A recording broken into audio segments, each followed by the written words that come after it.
এটা তো হালকা পাতিছি এত বড় হচ্ছে না ফুল পাচতে পাচতে আর এত বড় হয়েছে যেতে পাতিয়া সেতে বড় হবো এটা আর সেই লন্ডন যে মালটা গুলা তোমার টুকুলা না কাটু তা কি রেটে দেল কিরে বাঙ্গা ময়ূরভঞ্জের গোটে সুনা খনি মিଳିଯାଇଛି মানে ময়ূরভঞ্ଜ ମାଟିରେ ସୁନା ବାହାରୁଛି ସୁନା ତ କେମିତି ସୁନା ମୁଁ ଦେଖୁଛି ଏକା ଦେଖୁଛି ଯେତିକି ନାଲିଆ ନାଲିଆ ଦେଖାଯାଉଛି ଏକା ସବୁ ସୁନା ମାନେ ଆମର ମୟୂରଭଞ୍ଜ ଶିମିଳିପାଳ ଏଇ ସାଇଡରେ ଦେଖନ୍ତୁ ପାହାଡ ଯେତିକି ଦେଖାଯାଉଛି ଶିମିଳିପାଳ ସାଇଡରେ ଜାଣିଥିବେ ଷ୍ଟ୍ରବେରୀ ଚାଷ ହେଇଛି ଆଉ ସେଇ ଷ୍ଟ୍ରବେରୀ ଲଣ୍ଡନ ତକ ଗଲା এই চাষ জায়গার আজকে আমি পৌঁছে যাইছি দেখুন সবু গছরে কত সুন্দর ফল হয়েছি ফল হয়েছি দেখুন সবু গছরে গোটে বি ফাঁকা নেই পাখাপাখি 5 একর কেতে জায়গা হয়েছি চাষ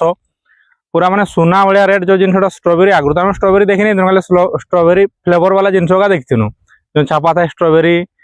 কিস কিস সব থাই সেই খালি ছাপা বালা দেখিনু স্ট্রবেরি অরিজিনাল দেখি নাই তো ফার্স্ট টাইম আজ আমার এইঠু যাচ্ছি লন্ডন গোটে কুইন্টাল আমি এঠু ডাইরেক্ট কলকাতা গলা কলকাতার ফ্লাইটে পড়িলা লন্ডন আমি পঠাইমু দুবাই তেমনি আমি আসছু ফল চেক করতে আমি যেটা পঠাইবু সেটা দুবাই যাব পাখাপাখি বিক্রি নাই আউ যে বি চাহুছ যে স্ট্রবেরি মানে পাইবার আসিপারতে নাই তো স্ক্রিনে মু নম্বর দিয়ে দিয়েছি দেখুন এই নম্বরে কন্টাক্ট করলে ডাইরেক্ট পার্সেল আপনার ঘরକୁ পৌঁছব ফোন পে করে দেবে ডাইরেক্ট ঘরକୁ যে আড্রেস দিয়ে দেবে সেই আড্রেসে পার্সেল করে পঠাই দিয়া হব বস রে হোক কিংবা কোরিয়র হোক যেকোন মাধ্যমে হোক পঠাই দিয়া হব অসুবিধা কিছু নাই